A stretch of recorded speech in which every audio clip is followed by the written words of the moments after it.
Ruth சரித்திரம், அது நடந்த ஒரு சம்பவம்.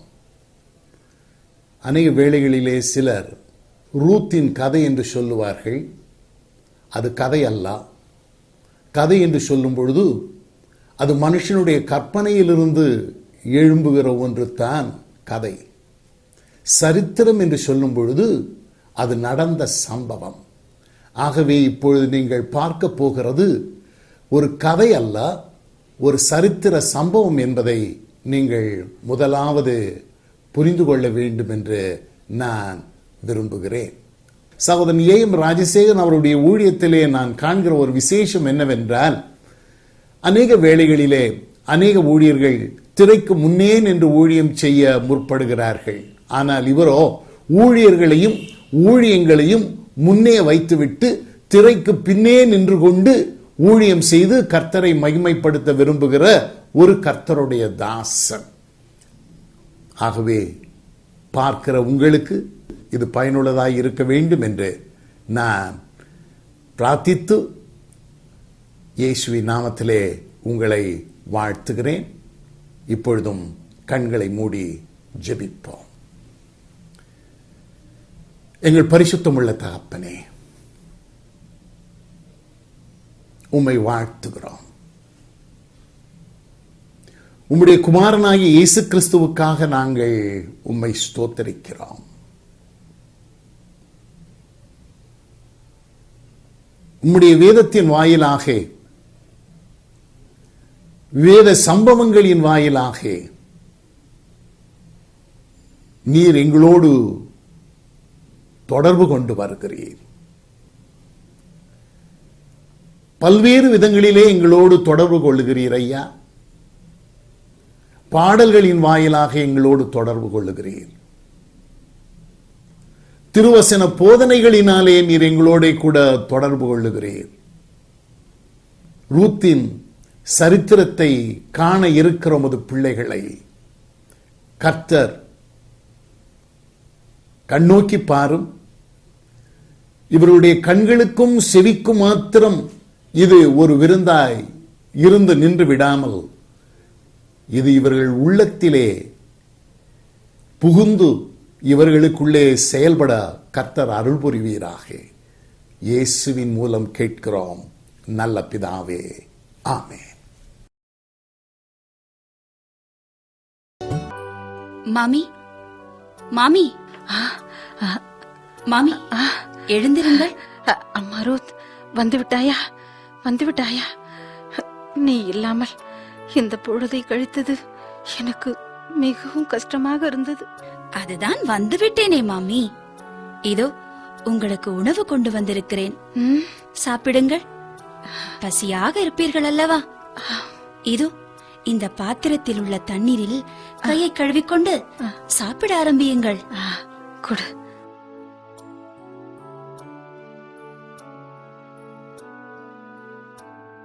ஆகா, வறுத்த கோதுமையால் செய்த அப்பம் எவ்வளவு சுவையாக இருக்கிறது. அம்மா ரூத், இதை நீ எப்போது எங்கே சமைத்து கொண்டு வந்தாய்? இல்லை மாமி, நான் சமைக்கவில்லை. பிறகு பக்கத்தில் உள்ள வயலுக்கு கோதுமை மணி பொறுக்க போயிருந்தேன் அல்லவா? அது போவாஸ் என்பவருடைய நிலம். என் மீது மிகுந்த இரக்கம் காட்டினார். அவர்தான் இந்த சாப்பாட்டை என்னிடம் கொடுத்து உண்ணச் சொன்னார்.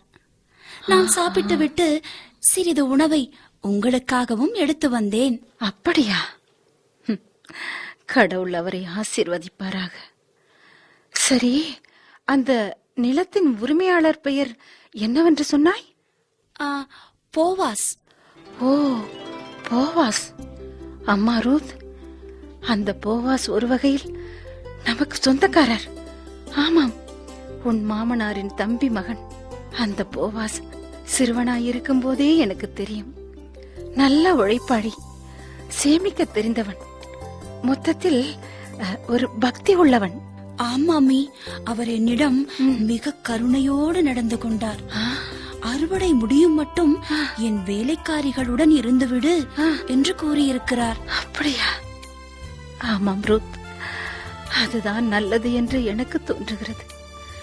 வேறு ஏதாவது வயலுக்கு போய் நமக்கு தெரியாத எவரும் உனக்கு தீங்கு செய்து விட்டால், ஐயோ, அதை தாங்குவதற்கு என்னிடம் சக்தி இல்லை. அதனால் போவாஸ் சொன்னபடி அவன் வயலுக்கே சென்று அவனுடைய வேலைக்காரிகளுக்கு ஒத்தாசையாக இரு. சரி மாமி, அப்படியே செய்கிறேன். சரி, நேரமாகிவிட்டது. வா, தூங்குவோம்.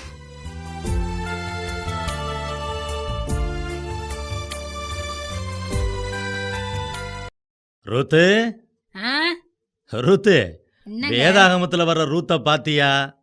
தனக்கு கொடுத்த சாப்பாட்டை மிச்சம் பிடிச்சி தன்னோட மாமியாருக்காக சாப்பாட்டை சுமந்துகிட்டு போறா அந்த ரூத்து. நீயும் தான் இருக்கியே. ஏன் எனக்கு என்னவா? போன வாரம் உனக்கு பிடிக்குமேன்னு கோனார் மெஸ்ல இருந்து இடியாப்பமும் ஆட்டுக்கால் பாயாவும் வாங்கிட்டு வந்தேன்ல, அம்மாவுக்கு கொஞ்சம் கொடுத்துருக்கலாம்ல. உங்க அம்மாவுக்கா?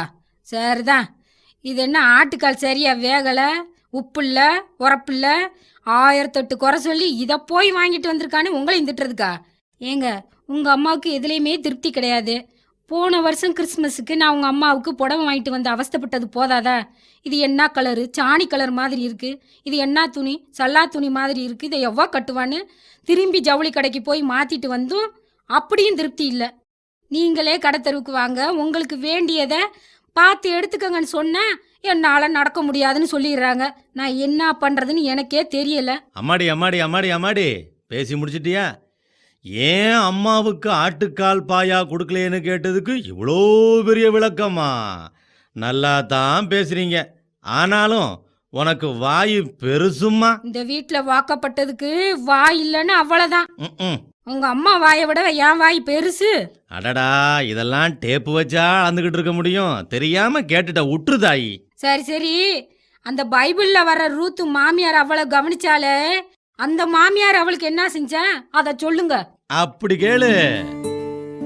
வாருங்கள் ஆராப்பு சித்தி, நன்றாக இருக்கிறீர்களா? சித்தப்பா, பிள்ளைகள் யாவரும் சுகமா? எல்லோரும் நலமாக இருக்கிறோம். உன் மருமகள் ரூத் இன்றும் போவாசின் வயலுக்கு சென்றிருக்கிறாளா? ஆமாம் சித்தி, வயலிலிருந்து கோதுமை கொண்டு வருவாள். பிறகு அதை வறுத்து மாவாக்கி அப்பம் செய்து சாப்பிடுவோம். அதற்காகத்தான் வெங்காயம் நறுக்கி கொண்டு இருக்கிறேன். ஏதோ காலம் ஓடிக்கொண்டு இருக்கிறது. அவளுக்கு நான் துணை, எனக்கு அவள் துணை. அட, இப்படி ஒரு மாமியார் மருமகளை பார்ப்பது ஆச்சரியமாக இருக்கிறது. நீங்கள் தான் ஒருவரை ஒருவர் எப்படி அன்பு செய்து கொண்டிருக்கிறீர்கள். ரூத் உன்மேல் கொண்டிருக்கும் மரியாதையும் பற்றும் அளவிடற்கரியது. ஆமாம் சித்தி, ரூத் என் மருமகளாக வைத்ததற்கு நான் மிகவும் கொடுத்து வைத்திருக்க வேண்டும். சரி நகோமி, ரூத்துக்கு இப்போது என்ன வயது இருக்கும்? 32 வயதாகிறது. பாவம், இந்த இளம் வயதிலேயே அவளுக்கு விதவை கோலம். ஏன் நகோமி, அவளுக்கு மறுமணம் செய்து வைக்க நீ முயற்சி எடுக்கவில்லையா? மறுமணம் முடித்து கணவன் வீட்டுக்கு சென்று விட்டால் என்னை பிரிய நேரிடுமே என்றும், என்னை கவனித்துக் கொள்ள வேறு யாரும் இல்லை என்பதாலும் அவள் மறுமணம் புரிய விரும்பவில்லை போலும். ஆனால் உன் குலத்திற்கு ஒரு வாரிசு தேவையில்லையா? கட்டாயமாக தேவைதான். ஆனால் என்ன செய்வது என்றுதான் எனக்கு ஒன்றுமே விளங்கவில்லை. எனக்கு ஒரு யோசனை தோன்றுகிறது. சித்தி, போவாஸ் நம்முடைய உறவினன், உன் கணவரின் தம்பி மகன் என்றால் உன்னுடைய மகனைப் போலத்தானே. போவாஸ் நல்லவன். பேசாமல் போவாசுக்கு ரூத்தை மறுமணம் செய்து வைத்து விடு. நீயும் அவர்களோடு இருந்து விடலாம். ரூத்தும் உன்னை பிரிய வேண்டிய நிலை வராது. நீங்கள் மூவரும் ஒரே குடும்பமாக மகிழ்ச்சியாக வாழலாமே. நீங்கள் சொல்வது நல்ல யோசனையாகத்தான் தோன்றுகிறது. ரூத்துக்கு இனிமையாக வாழ வேண்டிய வயது. அவளுக்கு இனியாவது இனிமையான இல்லறம் வாய்க்கட்டும். ஆனால் போவாஸ் இதற்கு சம்மதம் தர வேண்டுமே. பேசாமல் நான் சொல்வது போல் செய். கிறிஸ்துவுக்குள் அருமையானவர்களே, இந்த இன்னிசை நட்சத்திர நிகழ்ச்சியை பார்க்கின்ற உங்களுக்கு எங்களுடைய அன்பின் வாழ்த்துக்கள். கடந்த வாரங்களிலே ரூத் சரித்திரத்தை நாம் தொடர்ந்து பார்த்து கொண்டு வருகிறோம். இன்றைய நாளிலும் கூட ரூத்தினுடைய கடைசி பகுதியை நாம் பார்க்கின்றோம். ரூத் வாழ்க்கை வரலாறு. ரூத் மோவாபிய ஸ்திரீ. பாருங்கள், ரூத் மாமியாரோடு ஒட்டி கொண்டாள் என்று சொல்லி வாசிக்கிறோம். ஏனென்று சொன்னால், மாமியாரும் மருமகளை எவ்வாறு நடத்துகிறார் என்று சொல்லி பார்க்கிறோம். ரூத் 3ஆம் அதிகாரம் 1ஆம் வசனத்திலே நகோமி மாமியார் மருமகளாகிய ரூத்தை நோக்கி என் மகளே என்று சொல்லுகின்றார். இந்த நாட்களிலே எத்தனை மாமியார் தன்னுடைய மருமகளை மகளே என்று சொல்கிறார்கள். பாருங்கள், மிக அழகாக சொல்லுகின்றார் நகோமி ரூத்தை நோக்கி என் மகளே, நீ சுகமாய் வாழ்ந்திருக்கும்படி நான் உனக்கு சௌக்கியத்தை தேடாதிருப்பேனோ என்று சொல்லுகின்றார். இன்றைய நாட்களிலே எத்தனை மாமியார் மருமகளுடைய சுகத்தை விரும்புகின்ற மாமியாராக இருக்கிறீர்கள். இந்த நிகழ்ச்சியை பார்க்கின்ற மாமியாரே, உங்களை மருமகளை மகளே என்று சொல்லி அழையுங்கள். மகளிடம் பாசத்தை காட்டுங்கள், அன்பை காட்டுங்கள். ஒன்றும் கொண்டு வந்ததும் இல்லை, கொண்டு போகப் போவதும் இல்லை. மருமகளோடு ஒப்புரவாகுங்கள். இன்றைய இரட்சணிய நாள். இன்றைய நாட்களில் உங்கள் வீட்டில் மாமியார் மருமகள் உறவு எப்படிப்பட்டது? உங்களுடைய வீட்டில் உறவு எப்படி இருக்கிறது? நன்றாக ஆராய்ந்து பாருங்கள். பாருங்கள், நான் வேடிக்கையாக சொல்லுவேன், ஒரு மரத்திலே குருத்தி இலை, பச்சை இலை, பழுத்த இலை உண்டு. பச்சை இலை ஒரு நாள் பழுத்த இலையாகும், பழுத்த இலை திரும்ப மாறாது. அதே போல் மருமகள் ஒரு நாள் மாமியார் ஆக வேண்டும். என்னுடைய மாமியார் இப்படியெல்லாம் என்னை பாடாயப்படுத்தினார்கள், நானும் என்னுடைய மருமகளை பாடாயப்படுத்துவேன் என்று சொல்லி தயவு செய்து அப்படிப்பட்ட எண்ணம், அந்த கசப்பு உங்களுடைய வாழ்க்கையில் இருக்கக்கூடாது. நகோமியை பாருங்கள், நகோமி அழகாக சொல்லுகிறார், என் மகளே, நீ சுகமாய் வாழ்ந்திருக்கும்படி நான் உனக்கு சௌக்கியத்தை தேடாதிருப்பேனோ என்று சொல்லுகின்றார். பாருங்கள், நகோமி மருமகளை மகளே என்று அழைக்கின்றார். பாருங்கள், அப்படி ஒரு ஒப்புரவாகுதல், ஒரு தெய்வீக சமாதானம் உங்களுடைய குடும்பத்தில் இருந்தால் நல்ல ஒரு சந்ததி, ஆண்டவராகிய இயேசு இதே சந்ததியிலே வருகின்றார். ரூத் 1ஆம் அதிகாரம் 14ஆம் வசனத்திலே ரூத் நகோமியை விடாமல் பற்று கொண்டாள் என்று சொல்லி வாசிக்கிறோம். அருமையான மருமக்கள்மாரே, நீங்கள் எப்படி இருக்கிறீர்கள்?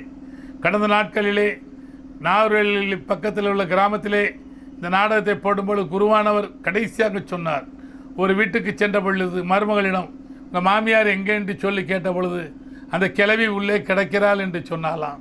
பாருங்கள், உடனே அந்த குருவானவர் சொன்னார், நீயும் ஒரு நாள் மாமியார் ஆவமா, கொஞ்சம் எச்சரிக்கையாக பேசு என்று சொன்னார். அதே தான் இன்றைக்கும் ரூத் 4ஆம் அதிகாரம் 13ஆம் வசனத்திலே போவாஸ் ரூத்தை விவாகம் பண்ணினார், அவள் ஒரு ஆண் பிள்ளையை பெற்ற கர்த்தர் அனுக்கிரகம் பண்ணினார். இதே ரூத் வம்சத்திலே தாவீது வருகின்றார். பாருங்கள், எவ்வளவு அழகாக ராஜ வம்சம் அந்த ரூத் சந்ததியிலே வருகிறது. தாவீதோடு மாத்திரமல்ல, ஆண்டவராகிய இயேசுவும் இந்த ரூத் சந்ததியிலே வருகிறார். பாருங்கள், மோவாபியர் ஒரு வேளை யூத ஜனங்களால் வெறுக்கப்பட்டவர்கள், ஒதுக்கப்பட்டவர்களாக இருந்தாலும் மாமியாரோடு ஒட்டி கொண்டதன் காரணமாக நல்ல ஒரு சந்ததி, ஆண்டவராகிய இயேசுனுடைய சந்ததி இந்த பூமியிலே வந்தது. பாருங்கள், உங்களுடைய குடும்பத்திலே இன்றே ஒப்புரவாங்கள், இன்றைய காலத்தை பிரயோஜனப்படுத்திக் கொள்ளுங்கள். இன்றைக்கே நீங்கள் ஒப்புரவாகி மற்றவர்கள் காணும்படியாக, மற்றவர்களுக்கு சாட்சியாக, காட்சியாக இல்லாமல் சாட்சியாக மாமியார் மருமகள் உறவை நீங்கள் புதுப்பித்துக் கொள்ளுங்கள். உங்களுடைய சந்ததி ஆசீர்வதிக்கப்பட்டிருக்கும்.